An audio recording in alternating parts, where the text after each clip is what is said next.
कालिका कवचम्। श्रीगणेशाय नमः। कैलासशिखरासीनं देवदेवं जगद्गुरुं शङ्करं परिप्रच्छ पार्वती परमेश्वरीं। पार्वत्युवाच भगवन् देवदेवेश देवानां भोगदः प्रभो प्रब्रूहि मे महादेव गोप्यं चिद्यदि हे प्रभो शत्रूणां येन नाशं स्यादात्मनो रक्षणं भवेतं परमेश्वैर्यमतुलं लभेद येन हि तद्वदम्। भैरव उवाच वक्ष्यामि ते महादेवी सर्वधर्मविदाम्बरीम् अद्भुतं कवचं दिव्यं सर्वकामप्रसाधकम् शत्रुनाशं सर्वरक्षाकरं नृणामं सर्वारिष्टप्रशमनं सर्वभद्रविनाशनम् सुखदं भोगदं चैव वशीकरणमुत्तमम् शत्रुसंहाक्षयं यान्ति भवन्ति व्याधिपीडिताम् दुःखो नो ज्वरिणश्चैव समाभीष्टद्रोहिणस्तथा भोगमोक्षप्रदं चैव कालिका कवचं पठेतः। ॐ अस्य श्रीकालिका कवचस्य भैरवऋषि अनुष्टुप् छन्द श्रीकालिका देवता शत्रुसंहारार्थजपे विनियोग।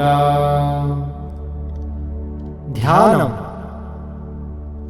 ॐ ध्यायेत्काली महामायां त्रिनेत्रेणां बहुरूपिणीं चतुर्भुजां ललज्जिह्वां पूर्णचन्द्रनिभाननां नीलोत्पलदलाश्यामं शत्रुशङ्खविदारिणीं नरमुण्डं तथा खड्गं कमलं च वैरं तथा निर्भयां रक्तवदनाद्रंष्ट्रालिघोररूपिणीं सट्टहासानां देवी सर्वदा च दिगम्बरीं शवासनस्थितां कालीमुण्डमाला विभूषिताम्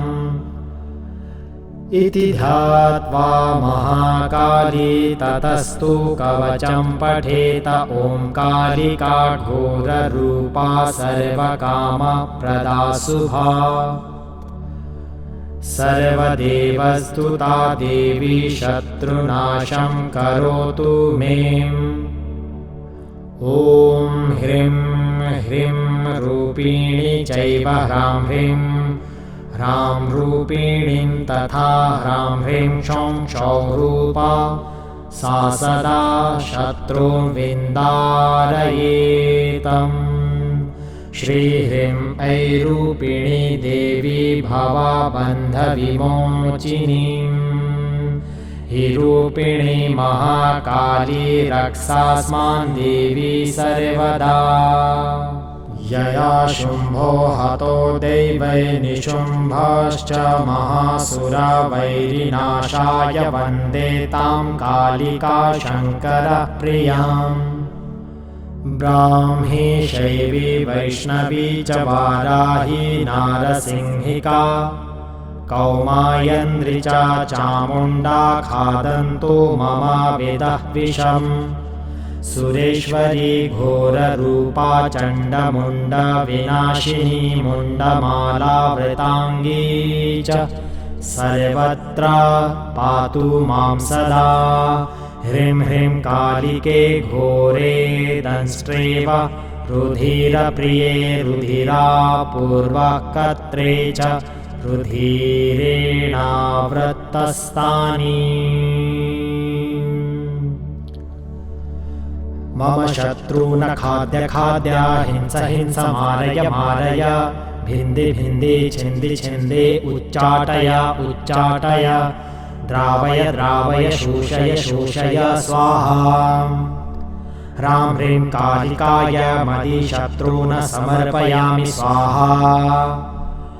ॐ जय जय किरि किरि किटि किटि कट कट मर्द मर्द मोहय मोहय हर हर मम रिपुन ध्वंस ध्वंस भक्षय भक्षय त्रोटय त्रोटय यातु धानान धानान चामुण्डे सर्वजनान राज्ञो राजपुरुषाणाम्।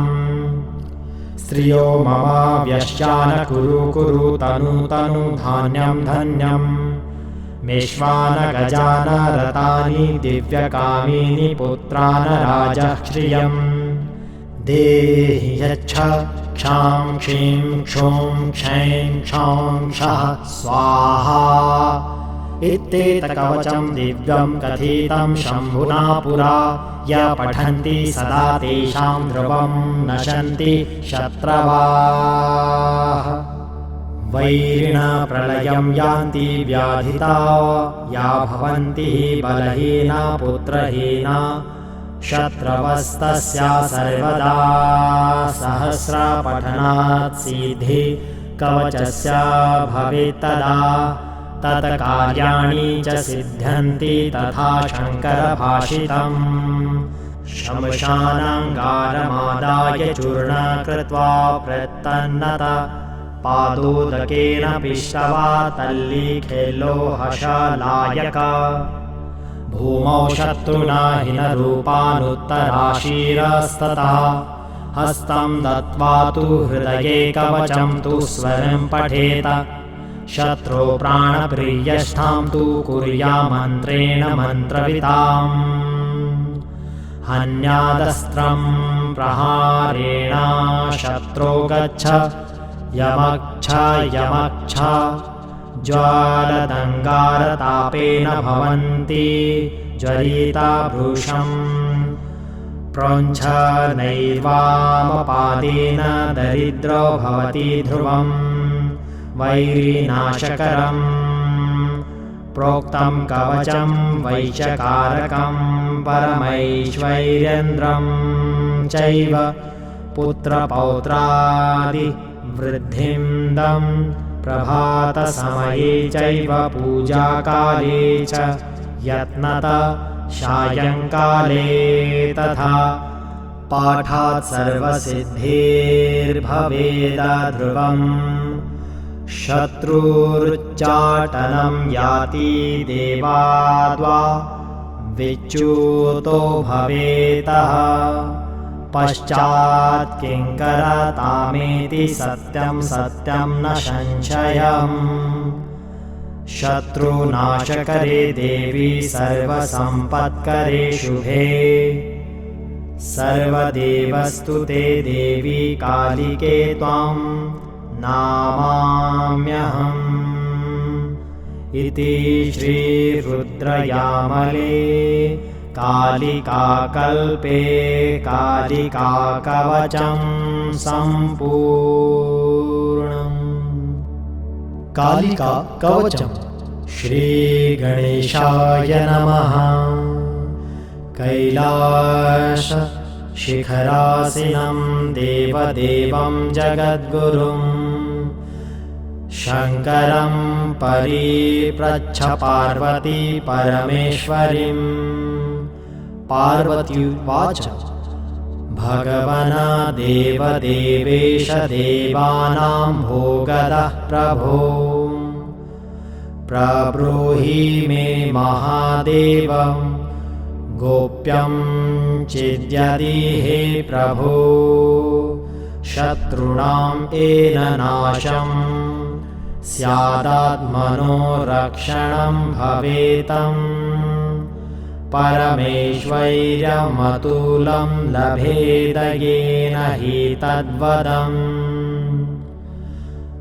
भैरव उवाच वक्ष्यामि ते महादेवी सर्वधर्मविदां वरीम् अद्भुतं कवचं दिव्यं सर्वकामप्रसाधकम् शत्रुनाशं सर्वरक्षाकरं नृणामं सर्वारिष्टप्रशमनं सर्वभद्रविनाशनम् सुखदं भोगदं चैव वशीकरणमुत्तमम् शत्रुसंहाक्षयं यान्ति भवन्ति व्याधिपीडिताम् दुःखो नो ज्वरीणश्चैव समाभीष्टद्रोहिणस्तथा भोगमोक्षप्रदं चैव कालिकाकवचं पठेतः। ॐ अस्य श्रीकालिकाकवचस्य भैरवऋषि अनुष्टुप् श्रीकालिका देवता शत्रुसंहारार्थजपे विनियोग। ध्यानम्। ॐ ध्यायेत्काली महामायां त्रिनेत्रेणां बहुरूपिणीं चतुर्भुजां ललज्जिह्वां पूर्णचन्द्रनिभाननां नीलोत्पलदलाश्यामं शत्रुशङ्खविदारिणीम् नरमुण्डं तथा खड्गं कमलं च वैरं तथा निर्भयां रक्तवदनास्त्रंष्ट्रालिघोररूपिणीम् सट्टहासानां देवी सर्वदा च दिगम्बरीं शवासनस्थितां कालीमुण्डमाला विभूषिताम् इति ध्यात्वा महाकाली ततस्तु कवचं पठेत ओंकारिका घोररूपा सर्वकामप्रदा शुभा सर्वदेवस्तुता देवी शत्रुनाशं करोतु मे। ॐ ह्रीं ह्रीं रूपिणी चैव ह्रां ह्रीं ह्रां रूपिणीं तथा ह्रां ह्रीं क्षौं क्षौं रूपा सा सदा शत्रून् विन्दारयेतम्। श्रीह्रीं ऐरूपिणी देवी भवबन्धविमोचिनीं हि रूपिणी महाकाली रक्षास्मान् देवी सर्वदा। यया शुम्भो हतो दैवै निशुम्भश्च महासुरा वैरिनाशाय वन्दे तां कालिका शङ्करप्रियाम्। ब्राह्मी शैवी वैष्णवी च वाराही नारसिंहिका कौमायन्द्री च चामुण्डा खादन्तु मम वेदः विषम्। सुरेश्वरी घोररूपा चण्डमुण्डविनाशिनी मुण्डमालावृताङ्गी च सर्वत्र पातु मां सदा। ह्रीं ह्रीं कालिके घोरे दंष्ट्रेव रुधिरप्रिये रुधिरापूर्वकर्त्रे च रुधिरेणावृत्तस्तानि। मम शत्रून् खाद्य खाद्य हिंस हिंस मारय मारय भिन्धि भिन्धि छिन्दि छिन्दि उच्चाटय उच्चाटय द्रावय द्रावय शोषय शोषय स्वाहा। ह्रां ह्रीं कालिकाय मदिशत्रून् समर्पयामि स्वाहा। ॐ जय जय किरि किरि किटि किटि कट कट मर्द मर्द मोहय मोहय हर हर मम रिपुन ध्वंस ध्वंस भक्षय भक्षय त्रूटय त्रूटय यातु धानान धानान चामुण्डे सर्वजनान राज्ञो राजपुरुषाणाम् स्त्रियो मम व्यश्चान कुरु कुरु तनु तनु धान्यं धन्यम् मेष्वान गजान रतानि दिव्यकामीनि पुत्रान् राजः श्रियम् देहि यच्छ क्षां क्षीं क्षूं क्षैं क्षौं क्षः स्वाहा इत्येतत्कवचं दिव्यं कथितं शम्भुना पुरा य पठन्ति सदा तेषां ध्रुवं नशन्ति शत्रवः वैरिणा प्रलयं यान्ति व्याधिता या भवन्ति बलहीना पुत्रहीना शत्रवस्तस्या सर्वदा सहस्रपठनात् सिद्धि कवचस्य भवेत्तदा तत्कार्याणि च सिद्ध्यन्ति तथा शङ्करभाषितम् शमशानाङ्गारमादाय चूर्ण कृत्वा प्रतन्नत पादोदकेन पिष्टवा तल्लीखेलोहशलायक भूमौ शत्रुना हिनरूपानुत्तराशीरस्ततः हस्तं दत्त्वा तु हृदये कवचं तु स्वरं पठेत शत्रो प्राणप्रियष्ठां तु कुर्यामन्त्रेण मन्त्रविताम् हन्यादस्त्रं प्रहारेण शत्रो गच्छ यमक्ष यमक्ष ज्वालदङ्गारतापेन भवन्ति ज्वलिता भृशम् प्रोञ्छ नैवामपादेन दरिद्रो भवति ध्रुवम् वैरिनाशकरम् प्रोक्तं कवचं वैशकारकं परमैश्वर्येन्द्रं चैव पुत्रपौत्रादि वृद्धिन्दं प्रभातसमये चैव पूजाकाले च यत्नत सायङ्काले तथा पाठात् सर्वसिद्धिर्भवेद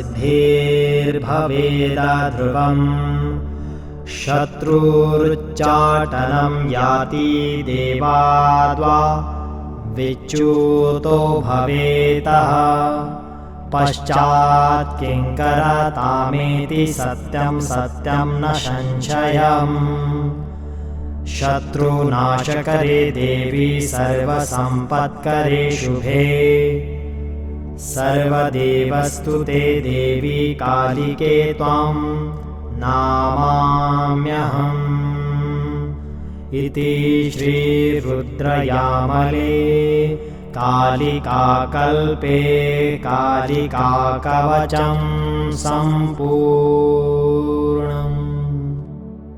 कालिकाकवचं श्रीगणेशाय नमः। कैलासशिखरासीनं देवदेवं जगद्गुरुं शङ्करं परिप्रच्छ पार्वती परमेश्वरीं। पार्वत्युवाच भगवन् देवदेवेश देवानां भोगदः प्रभो प्रब्रूहि मे महादेव गोप्यं चिद्यति हे प्रभो शत्रूणां येन नाशं स्यादात्मनो रक्षणं भवेतम् परमेश्वर्यमतुलं लभेद येन हि तद्वदम्। भैरव उवाच वक्ष्यामि ते महादेवी सर्वधर्मविदाम्बरीम् अद्भुतं कवचं दिव्यं सर्वकामप्रसाधकम् शत्रुनाशं सर्वरक्षाकरं नृणामं सर्वारिष्टप्रशमनम् सर्वाभद्रविनाशनम् सुखदं भोगदं चैव वशीकरणमुत्तमम् शत्रुसंहाक्षयं यान्ति भवन्ति व्याधिपीडिताम्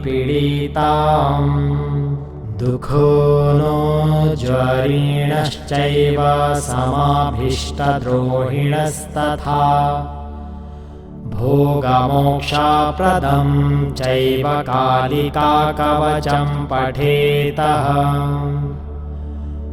ॐ अस्य श्रीकालिकाकवचस्य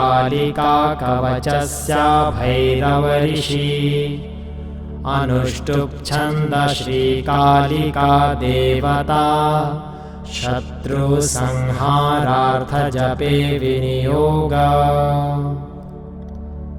ध्यानम् ॐ ध्यायेत्काली महामायां त्रिनेत्रेणां बहुरूपिणीं चतुर्भुजां ललज्जिह्वां पूर्णचन्द्रनिभाननां नीलोत्पलदलाश्यामं शत्रुशङ्खविदारिणीम् नरमुण्डं तथा खड्गं कमलं च वैरं तथा निर्भयां रक्तवदनाद्रंष्ट्रालिघोररूपिणीं सटहासानां देवी सर्वदा च दिगम्बरीं शवासनस्थितां कालीमुण्डमाला विभूषिताम् इति ध्यात्वा महाकाली ततस्तु कवचं पठेत ओंकारिका घोररूपा सर्वकामप्रदा शुभा सर्वदेवस्तुता देवी शत्रुनाशं करोतु मे ॐ ह्रीं ह्रीं रूपिणी चैव ह्रां ह्रीं ह्रां रूपिणीं तथा ह्रां ह्रीं क्षौं क्षौं रूपा सा सदा शत्रून् विन्दारयेतम् श्रीह्रीं ऐरूपिणी देवी भवबन्धविमोचिनीं हि रूपिणी महाकाली रक्षास्मान् देवी सर्वदा यया शुम्भो हतो दैवै निशुम्भश्च महासुरा वैरिनाशाय वन्दे तां कालिका शङ्करप्रियाम् ब्राह्मी शैवी वैष्णवी च वाराही नारसिंहिका कौमायन्द्री च चामुण्डा खादन्तु मम वेदः विषम् सुरेश्वरी घोररूपा चण्डमुण्डविनाशिनी मुण्डमालावृताङ्गी च सर्वत्र पातु मां सदा ह्रीं ह्रीं कालिके घोरे दंष्ट्रेव रुधिरप्रिये रुधिरापूर्वकर्त्रे च रुधिरेणावृत्तस्तानि मम शत्रून् खाद्य खाद्य हिंस हिंस मारय मारय भिन्धि भिन्धि छिन्दि छिन्दि उच्चाटय उच्चाटय द्रावय द्रावय शोषय शोषय स्वाहा ह्रां ह्रीं कालिकाय मदि शत्रून् समर्पयामि स्वाहा ॐ जय जय किरि किरि किटि किटि कट कट मर्द मर्द मोहय मोहय हर हर मम रिपुन ध्वंस ध्वंस भक्षय भक्षय त्रोटय त्रोटय यातु धानान धानान चामुण्डे सर्वजनान राज्ञो राजपुरुषाणाम् स्त्रियो मम व्यश्चान कुरु कुरु तनु तनु धान्यं धन्यम् मेष्वान गजान रतानि दिव्यकामिनि पुत्रान् राजः श्रियम् देहि यच्छ क्षां क्षीं क्षूं क्षैं क्षौं क्षः स्वाहा इत्येतत्कवचं दिव्यं कथितं शम्भुना पुरा य पठन्ति सदा तेषां ध्रुवं नशन्ति शत्रवाः वैरिणा प्रलयं यान्ति व्याधिता या भवन्ति बलहीना पुत्रहीना शत्रवस्तस्या सर्वदा सहस्रपठनात् सिद्धि कवचस्य भवेत्तदा तत्कार्याणि च सिद्ध्यन्ति तथा शङ्करभाषितम् शमशानाङ्गारमादाय चूर्ण कृत्वा प्रतन्नत पादोदकेन पिष्टवा तल्लीखेलोहशलायक भूमौ शत्रुना हिनरूपानुत्तराशीरस्तथा हस्तं दत्त्वा तु हृदये कवचं तु स्वरं पठेत शत्रो प्राणप्रियष्ठां तु कुर्यामन्त्रेण मन्त्रविताम् हन्यादस्त्रं प्रहारेण शत्रो गच्छ यमक्ष यमक्ष ज्वालदङ्गारतापेन भवन्ति ज्वलिता भृशम् प्रोञ्छ नैवामपादेन दरिद्रो भवति ध्रुवम् वैरिनाशकरम् प्रोक्तं कवचं वैश्यकारकं परमैश्वर्येन्द्रं चैव पुत्रपौत्रादिवृद्धिन्दं प्रभातसमये चैव पूजाकाले च यत्नत सायङ्काले तथा पाठात् सर्वसिद्धिर्भवेद ध्रुवम् शत्रुरुच्चाटनं याति देवाद्वा विच्युतो भवेतः पश्चात् किङ्करतामेति सत्यं सत्यं न संशयम् शत्रुनाशकरे देवी सर्वसम्पत्करे शुभे सर्वदेवस्तुते देवी कालिके त्वां नामाम्यहम् इति श्रीरुद्रयामले कालिकाकल्पे कालिकाकवचं सम्पूर्णम्। कालिकाकवचं श्रीगणेशाय नमः। कैलासशिखरासीनं देवदेवं जगद्गुरुं शङ्करं परिप्रच्छ पार्वती परमेश्वरीं। पार्वत्युवाच भगवन् देवदेवेश देवानां भोगदः प्रभो प्रब्रूहि मे महादेव गोप्यं चिद्यदि हे प्रभो शत्रूणां येन नाशं स्यादात्मनो रक्षणं भवेतम् परमेश्वैर्यमतुलं लभेद येन हि तद्वदम्। भैरव उवाच वक्ष्यामि ते महादेवी सर्वधर्मविदाम्बरीम् अद्भुतं कवचं दिव्यां सर्वकामप्रसाधकम् शत्रुनाशं सर्वरक्षाकरं नृणामं सर्वारिष्टप्रशमनं सर्वभद्रविनाशनं सुखदं भोगदं चैव वशीकरणमुत्तमम् शत्रुसङ्घाक्षयं यान्ति भवन्ति व्याधिपीडिताम् दुःखो नो ज्वरिणश्चैव समाभीष्टद्रोहिणस्तथा भोगमोक्षप्रदं चैव कालिकाकवचं पठेतः ॐ अस्य श्रीकालिकाकवचस्य भैरवऋषि अनुष्टुप्छन्द श्रीकालिका देवता शत्रुसंहारार्थजपे विनियोग। ध्यानम्।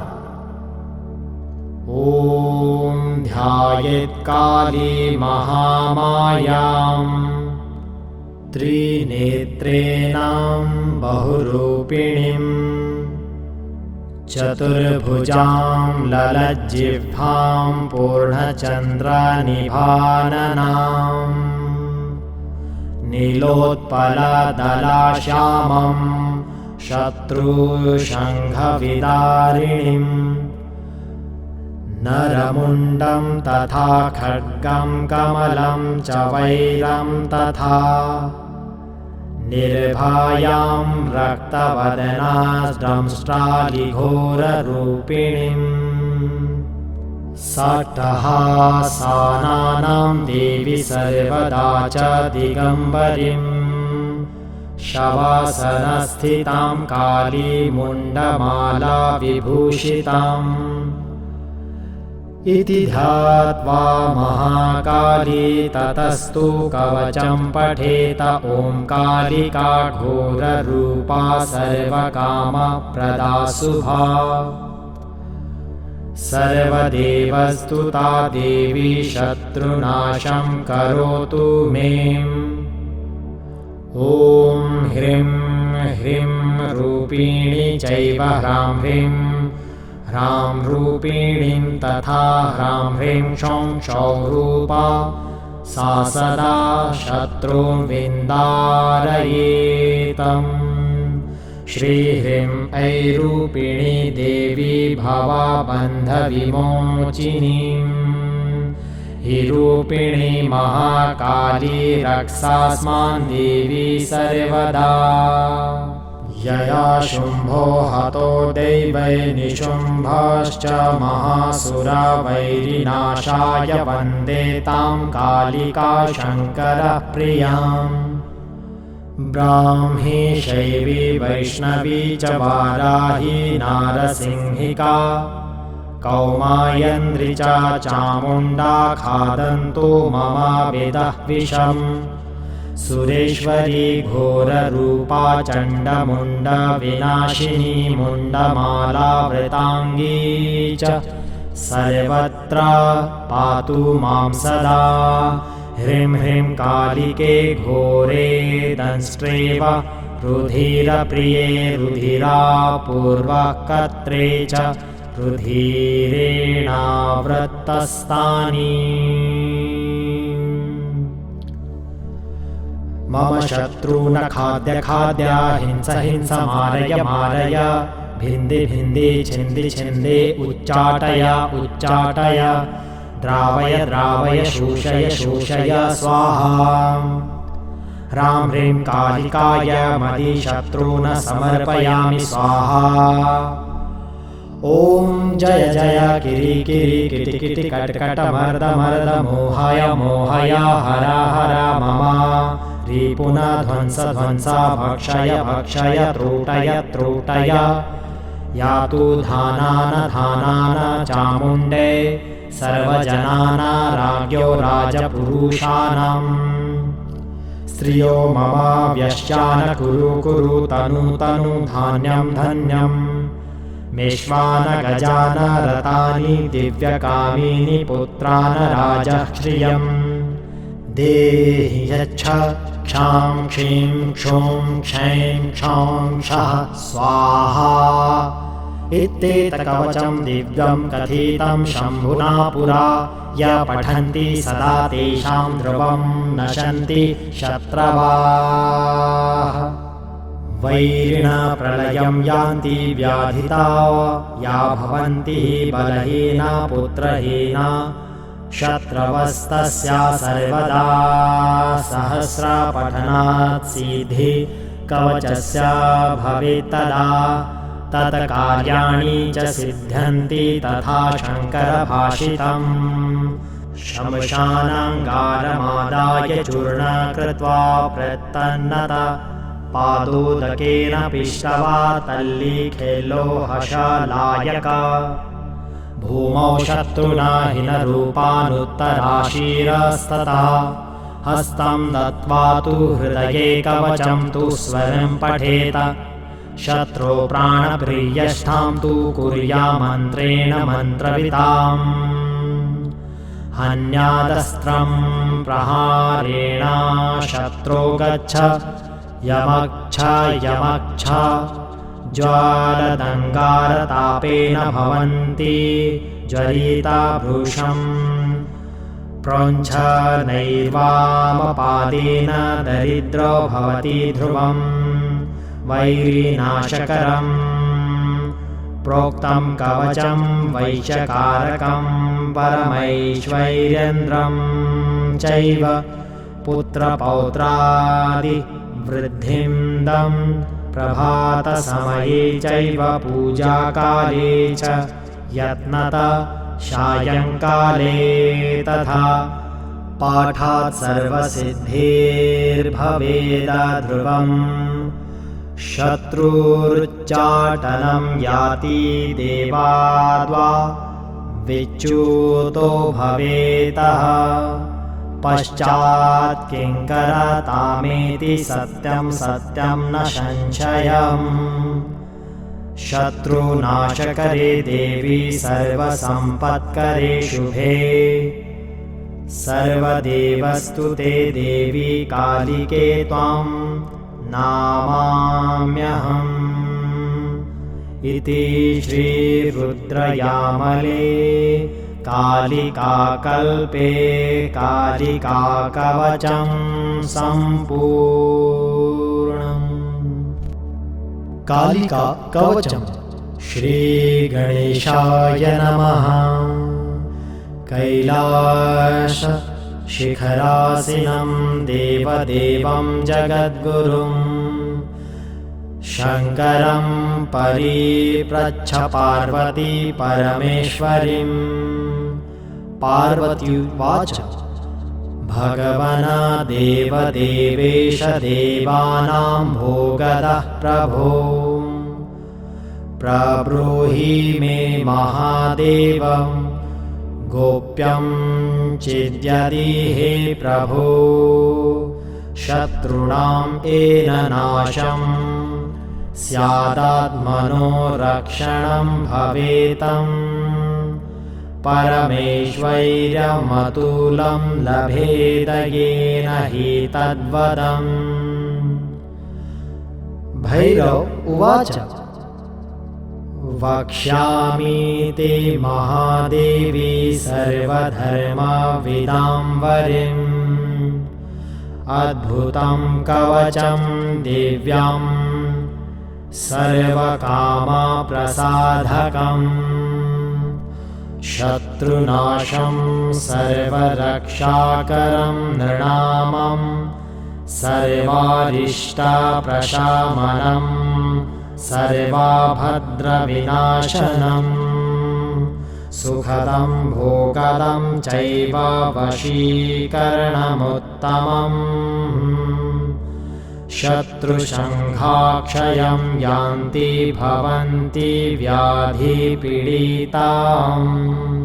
दुःखो नो ज्वरिणश्चैव समाभीष्टद्रोहिणस्तथा भोगमोक्षप्रदं चैव कालिकाकवचं पठेतः। ॐ अस्य श्रीकालिकाकवचस्य भैरवऋषि अनुष्टुप् श्रीकालिका देवता शत्रुसंहारार्थजपे विनियोग। ध्यानम्।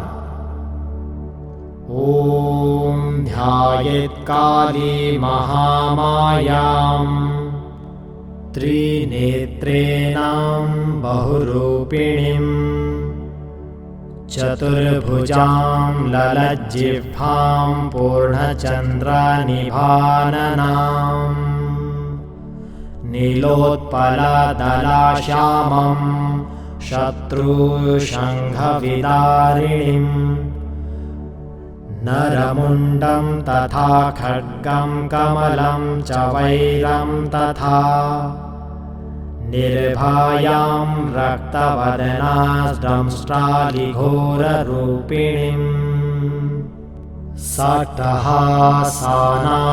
देवी सर्वदा च दिगम्बरीं शवासनस्थितां कालीमुण्डमाला विभूषिताम् इति ध्यात्वा महाकाली ततस्तु कवचं पठेत ओंकारिका घोररूपा सर्वकामप्रदा शुभा सर्वदेवस्तुता देवी शत्रुनाशं करोतु मे। ॐ ह्रीं ह्रीं रूपिणी चैव ह्रां ह्रीं ह्रां रूपिणीं तथा ह्रां ह्रीं क्षौं क्षौं रूपा सा सदा शत्रून् विन्दारयेतम्। श्रीह्रीं ऐरूपिणी देवी भवबन्धविमोचिनीम् हि महाकाली रक्षास्मान् देवी सर्वदा। यया शुम्भो हतो दैवै निशुम्भश्च महासुरा वैरिनाशाय वन्दे तां कालिका शङ्करप्रियाम्। ब्राह्मी शैवी वैष्णवी च वाराही नारसिंहिका कौमायन्द्री च चामुण्डा खादन्तु मम वेदः विषम्। सुरेश्वरी घोररूपा चण्डमुण्डविनाशिनी मुण्डमालावृताङ्गी च सर्वत्र पातु मां सदा। ह्रीं ह्रीं कालिके घोरे दंष्ट्रेव रुधिरप्रिये रुधिरापूर्वकर्त्रे च रुधिरेणावृत्तस्तानि। मम शत्रून् खाद्य खाद्य हिंस हिंस मारय मारय भिन्धि भिन्धि छिन्दि छिन्दि उच्चाटय उच्चाटय द्रावय द्रावय शोषय शोषय स्वाहा। ह्रां ह्रीं कालिकाय मदि शत्रून् समर्पयामि स्वाहा। ॐ जय जय किरि किरि किटि किटि कट कट मर्द मर्द मोहय मोहय हर हर मम रिपुन ध्वंस ध्वंस भक्षय भक्षय त्रोटय त्रोटय यातु धानान धानान चामुण्डे सर्वजनाना राज्ञो राजपुरुषाणाम्। स्त्रियो मम व्यश्चान कुरु कुरु तनु तनु धान्यं धन्यम्। मेष्वान गजान रतानि दिव्यकामिनि पुत्रान राजः श्रियम्। देहि यच्छ क्षां क्षीं क्षौं क्षैं क्षौं क्षः स्वाहा। इत्येतत्कवचं दिव्यं कथितं शम्भुना पुरा य पठन्ति सदा तेषां ध्रुवं नशन्ति शत्रवः। वैरिणप्रलयं यान्ति व्याधिता या भवन्ति बलहीना पुत्रहीना शत्रवस्तस्या सर्वदा। सहस्रपठनात् सिद्धि कवचस्य भवेत्तदा तत्कार्याणि च सिद्ध्यन्ति तथा शङ्करभाषितम्। शमशानाङ्गारमादाय चूर्ण कृत्वा प्रतन्नत पादोदकेन पिष्टवा तल्लीखेलोहशलायक। भूमौ शत्रुना हिनरूपानुत्तराशीरस्तथा हस्तं दत्त्वा तु हृदये कवचं तु स्वरं पठेत। शत्रो प्राणप्रियष्ठां तु कुर्यामन्त्रेण मन्त्रविताम्। हन्यादस्त्रं प्रहारेण शत्रो गच्छ यमक्ष यमक्ष ज्वालदङ्गारतापेन भवन्ति ज्वलिता भृशम्। प्रोञ्छ नैवामपादेन दरिद्रो भवति ध्रुवम्। वैरिनाशकरम् प्रोक्तं कवचं वैचकारकं परमैश्वर्येन्द्रं चैव पुत्रपौत्रादिवृद्धिं प्रभातसमये चैव पूजाकाले च यत्नतः सायंकाले तथा पाठात् सर्वसिद्धिर्भवेद ध्रुवम् शत्रुरुच्चाटनं याति देवाद्वा विच्युतो भवेतः पश्चात् किंकरतामेति सत्यं सत्यं न संशयम् शत्रुनाशकरे देवी सर्वसम्पत्करे शुभे सर्वदेवस्तुते देवी कालिके त्वां नामाम्यहम् इति श्रीरुद्रयामले कालिकाकल्पे कालिकाकवचं सम्पूर्णम्। कालिकाकवचम्। श्रीगणेशाय नमः। कैलासशिखरासीनं देवदेवं जगद्गुरुं शङ्करं परिप्रच्छ पार्वती परमेश्वरीं। पार्वत्युवाच भगवन् देवदेवेश देवानां भोगदः प्रभो प्रब्रूहि मे महादेव गोप्यं चिद्यदि हे प्रभो शत्रूणां येन नाशं स्यादात्मनो रक्षणं भवेतं परमेश्वैर्यमतुलं लभेद येन हि तद्वदम्। भैरव उवाच वक्ष्यामि ते महादेवी सर्वधर्मविदाम्बरीम् अद्भुतं कवचं दिव्यं सर्वकामप्रसाधकम् शत्रुनाशं सर्वरक्षाकरं नृणामं सर्वारिष्टप्रशमनं सर्वाभद्रविनाशनं सुखदं भोगदं चैव वशीकरणमुत्तमम् शत्रुसंहाक्षयं यान्ति भवन्ति व्याधिपीडिताम् दुःखो नो ज्वरिणश्चैव समाभीष्टद्रोहिणस्तथा भोगमोक्षप्रदं चैव कालिकाकवचं पठेतः। ॐ अस्य श्रीकालिकाकवचस्य भैरवऋषि अनुष्टुप् श्रीकालिका देवता शत्रुसंहारार्थजपे विनियोग। ध्यानम्। ॐ ध्यायेत्काली महामायां त्रिनेत्रेणां बहुरूपिणीं चतुर्भुजां ललज्जिह्वां पूर्णचन्द्रनिभाननां नीलोत्पलदलाश्यामं शत्रुशङ्खविदारिणीं नरमुण्डं तथा खड्गं कमलं च वैरं तथा निर्भयां रक्तवदनाद्रंष्ट्रालिघोररूपिणीं सट्टहासानां देवी सर्वदा च दिगम्बरीं शवासनस्थितां कालीमुण्डमाला विभूषिताम् इति ध्यात्वा महाकाली ततस्तु कवचं पठेत। ॐ कालिका घोररूपा सर्वकामप्रदा शुभा सर्वदेवस्तुता देवी शत्रुनाशं करोतु मे।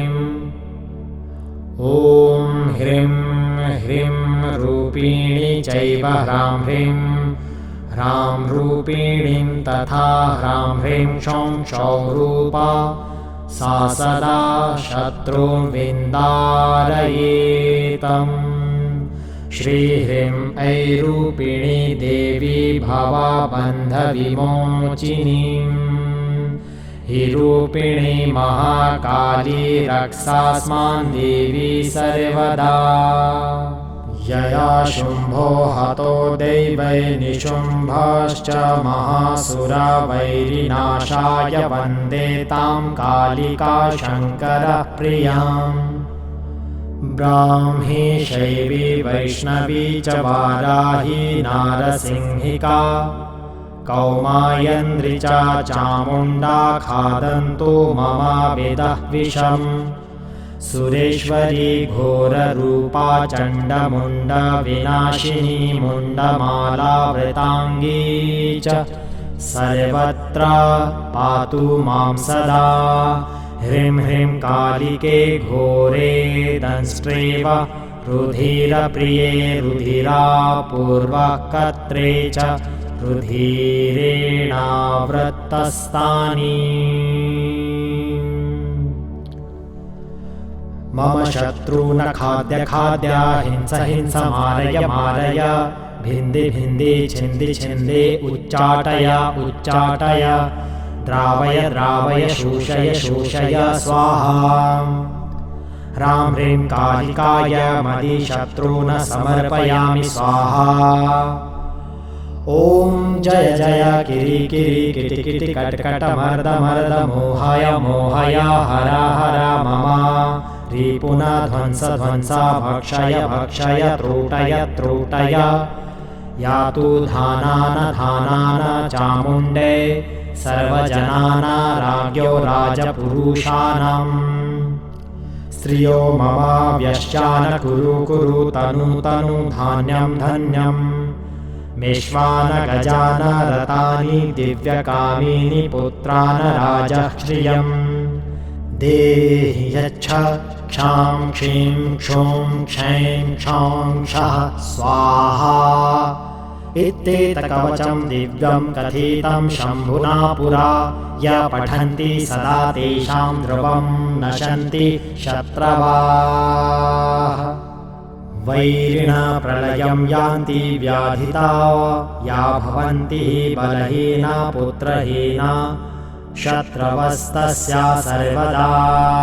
सहस्रपठनात् सिद्धि कवचस्य भवेत्तदा तत्कार्याणि च सिद्ध्यन्ति तथा शङ्करभाषितम्। शमशानाङ्गारमादाय चूर्ण कृत्वा प्रतन्नत पादोदकेन पिष्टवा तल्लीखेलोहशलायक। भूमौ शत्रुना हिनरूपानुत्तराशीरस्ततः हस्तं दत्त्वा तु हृदये कवचं तु स्वरं पठेत। शत्रो प्राणप्रियष्ठां तु कुर्यामन्त्रेण मन्त्रविताम्। हन्यादस्त्रं प्रहारेण शत्रो गच्छ यमक्ष यमक्ष ज्वालदङ्गारतापेन भवन्ति ज्वलिता भृशम्। प्रोञ्छ नैर्वामपादेन दरिद्रो भवति ध्रुवम् वैरिनाशकरम्। प्रोक्तं कवचं वैशकारकं परमैश्वर्येन्द्रं चैव पुत्रपौत्रादिवृद्धिन्दं प्रभातसमये चैव पूजाकाले च यत्नत सायङ्काले तथा। पाठात् सर्वसिद्धिर्भवेद ध्रुवम्। शत्रुरुच्चाटनं याति देवाद्वा विच्युतो भवेतः। पश्चात् किङ्करतामेति सत्यं सत्यं न संशयम्। शत्रुनाशकरे देवी सर्वसम्पत्करे शुभे सर्वदेवस्तुते देवी कालिके त्वां नामाम्यहम् इति श्रीरुद्रयामले कालिकाकल्पे कालिकाकवचं सम्पूर्णम्। कालिका कवचम्। श्रीगणेशाय नमः। कैलास शिखरासीनं देवदेवं जगद्गुरुं शङ्करं परिप्रच्छ पार्वती परमेश्वरीं।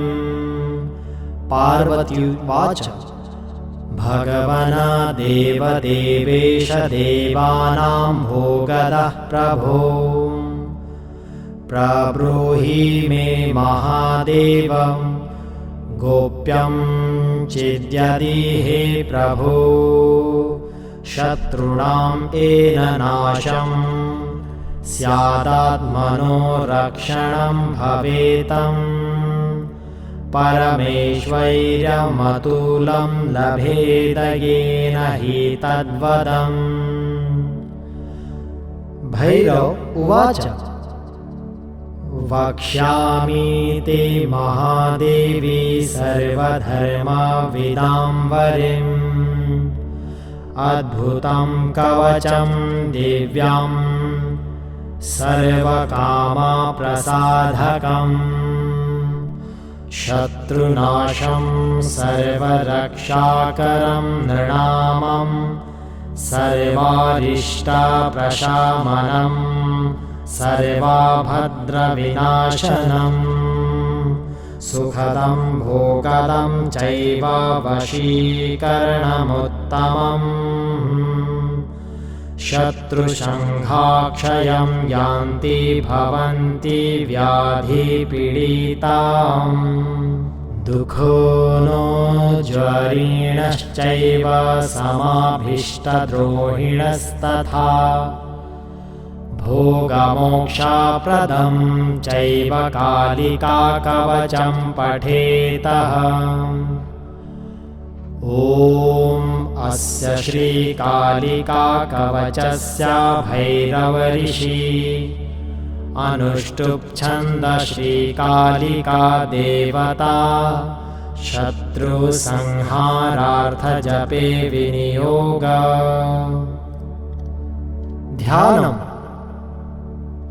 ॐ ध्यायेत्काली महामायां त्रिनेत्रेणां बहुरूपिणीं चतुर्भुजां ललज्जिह्वां पूर्णचन्द्रनिभाननां नीलोत्पलदलाश्यामं शत्रुशङ्खविदारिणीं नरमुण्डं तथा खड्गं कमलं च वैरं तथा निर्भयां रक्तवदनाद्रंष्ट्रालिघोररूपिणीं सट्टहासानां देवी सर्वदा च दिगम्बरीं शवासनस्थितां कालीमुण्डमाला विभूषिताम्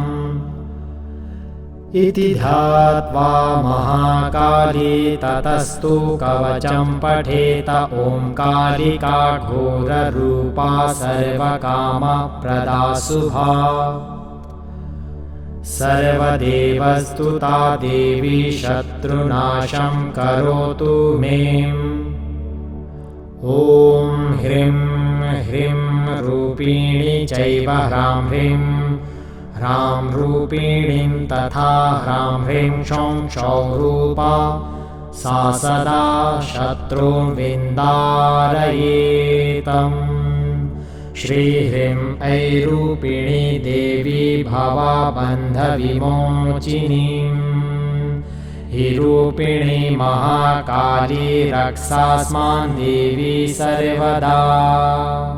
यया शुम्भो हतो दैवै निशुम्भश्च महासुरा वैरिनाशाय वन्दे तां कालिका शङ्करप्रियाम् ब्राह्मी शैवी वैष्णवी च वाराही नारसिंहिका कौमायन्द्री च चामुण्डा खादन्तु ममाविदः विषम् सुरेश्वरी घोररूपा चण्डमुण्डविनाशिनी मुण्डमालावृताङ्गी च सर्वत्र पातु मां सदा ह्रीं ह्रीं कालिके घोरे दंष्ट्रेव रुधिरप्रिये रुधिरापूर्वकर्त्रे च रुधिरेणावृत्तस्तानि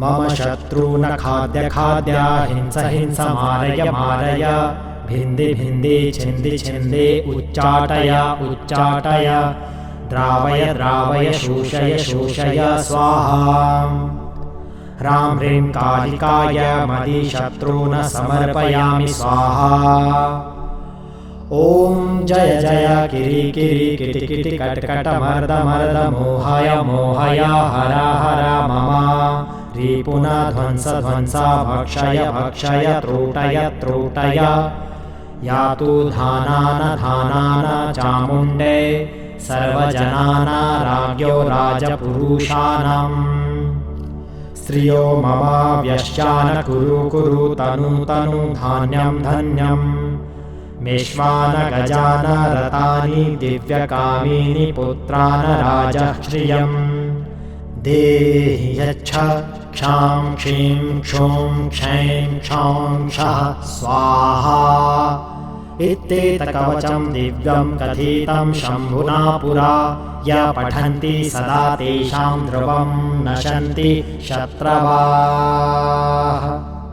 वैरिणा प्रलयं यान्ति व्याधिता या भवन्ति बलहीना पुत्रहीना शत्रवस्तस्या सर्वदा सहस्रपठनात् सिद्धि कवचस्य भवेत्तदा तत्कार्याणि च सिद्ध्यन्ति तथा शङ्करभाषितम् शमशानाङ्गारमादाय चूर्ण कृत्वा प्रतन्नत पादोदकेन पिष्टवा तल्लीखेलोहशलायक भूमौ शत्रुना हिनरूपानुत्तराशीरस्ततः हस्तं दत्त्वा तु हृदये कवचं तु स्वयं पठेत शत्रो प्राणप्रियष्ठां तु कुर्यामन्त्रेण मन्त्रविताम् हन्यादस्त्रं प्रहारेण शत्रो गच्छ यमक्ष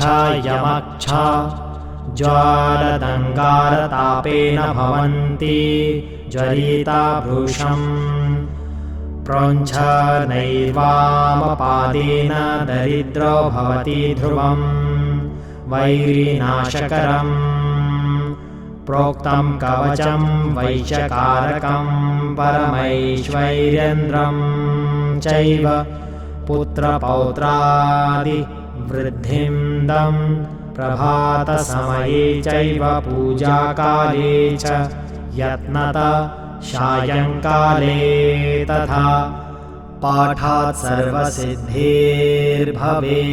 ध्रुवम् शत्रुर्चाटनं